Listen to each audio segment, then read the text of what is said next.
starting with this J.K. Rowling situation because I actually haven't talked about it, so I kind of want to throw my little 2 cents in there. So basically, popular author J.K. Rowling has been getting toe tagged on social media, just killed left, right, center because of the things that she's saying, and she doesn't seem to have any type of sympathy towards her actions. You know, she's doubling down, she's tripling down, trying to make a clear separation between biological women and trans women, basically saying like, you know, trans women aren't women, and it's not okay, it's not true. And furthermore, the people who menstruate thing, I didn't even know this, but you know, you have trans men that do menstruate. So it's just a lot of things that she said. She released that essay. It was a full essay, and she really had a lot to get off her chest. But she basically gave her explanation to why she feels the way she feels, and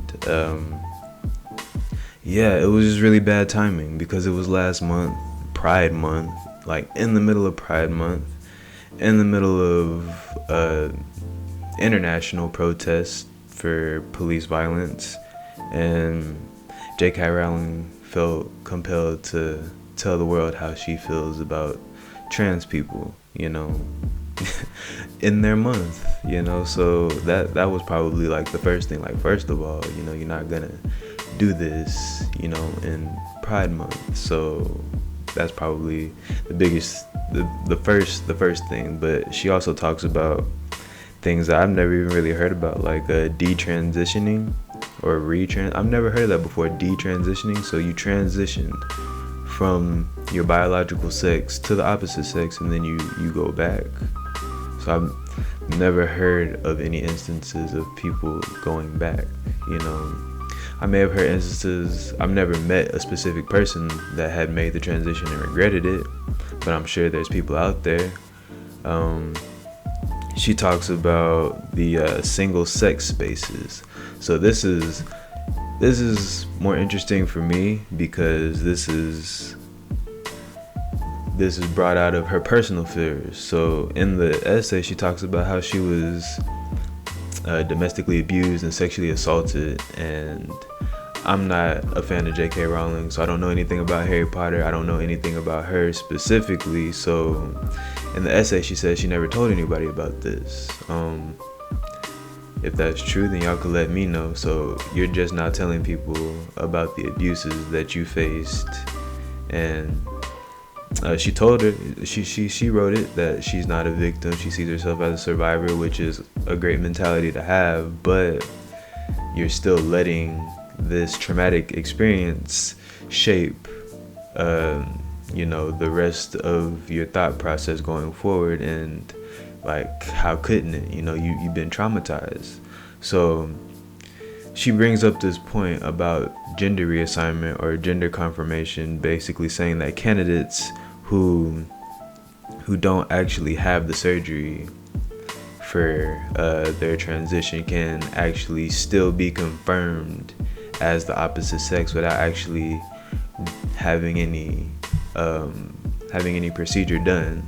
So it sounds like, you know, whenever you just hear that, it sounds like, oh, it might be a possible oversight, but this is proven to be not true, because her fear is to be in these single sex spaces, which would be like a washroom, a locker room, you know, like places where only women can go, or, you know, a place that only men can go. And, you know, you can imagine her, who has been sexually abused, assaulted, what have you, and has this trauma sitting inside of her, turns around and just sees, you know, a grown-ass man that wants to be a woman. You know, she's I guess she's not about that, but this is it's been proven that that's not what happens. You know, like men don't do that, you know. It just, so it really seems like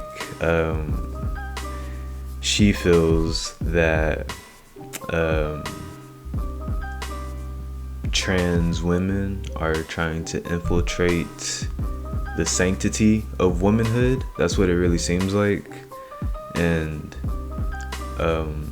it's an irrational fear, because men have that same irrational fear for transgendered women. So men that make that transition, they have a same irrational fear, but it's different. So it seems that women feel that they'll be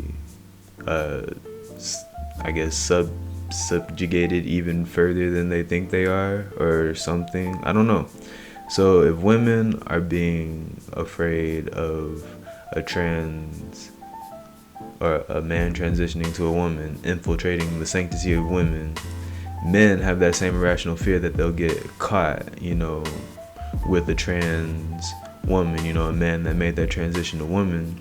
They're afraid that they'll get caught and they'll be accused of having intimate relationship with this person, and it's just irrational fears back and forth. And I would say that it really sounds like she needs to, I'm not even trying to be mean or anything, it really sounds like she needs to talk to a professional about it. It just seems like she needs to speak it out. She's talked about how she talked to a bunch of activists, but she needs to talk to a therapist, because she's holding in all this abuse. She asked her daughter for permission to talk about this, because she said it's a shared experience between the both of them, but that just proves the fact that you haven't talked to anybody about this at all. So as a result, you're putting these irrational fears in place based off of your experience. And in this instance, specifically talking about LGBTQ people, your thought process is bigoted. Simple as that. It's I can see how you can make that case for it being a possible oversight, but your fears are just over exaggerated. And the calls for the single sex spaces throughout that entire essay, she went out of her way to make a clear distinction between trans women and women. Trans women and women. It's like a us and them thing. It really sounds similar to Jim Crow and the people who menstruate thing. So what I'm interested for transgender people or allies that have more information on it is that, clearly the goal is to be acknowledged as what you want to be, but should there be a distinction between, trans man and man, or trans woman and woman, because she points out the obvious in such an embarrassing way. Like, obviously a transgendered individual is going to be biologically a certain gender, but they're asking to be identified as what they feel that they are. They're asking you, do trans people reject biology, or are they just simply asking to be called what they identify as? Like, are you as a transgender individual rejecting the whole concept of biology, or are you just simply wanting to be called what you identify as? And for individuals that really like J.K. Rowling, they've called her a TERF. I had to look up what a TERF was. And for people that can't understand that, it's really just all about inclusion and acceptance. Like, genuinely, like, we all know what this elephant in the room is. You don't have to say it, but you also don't have to be so callous about it. So I'm interested what people would think. Like, clearly the Black Lives Matter movement is a call for equality. Black people matter just as much. So I'm thinking the same thought process, for trans individuals, even though the fights are unique, they are different fights, but I feel like trans individuals are calling for equality in that same way. Or as a trans individual, would you want to have that distinction? Because you're asking to be called a man or a woman. You're not asking to be called a trans man or a trans woman. You're asking you're asking for that respect. So I'm just curious to see what people think about this.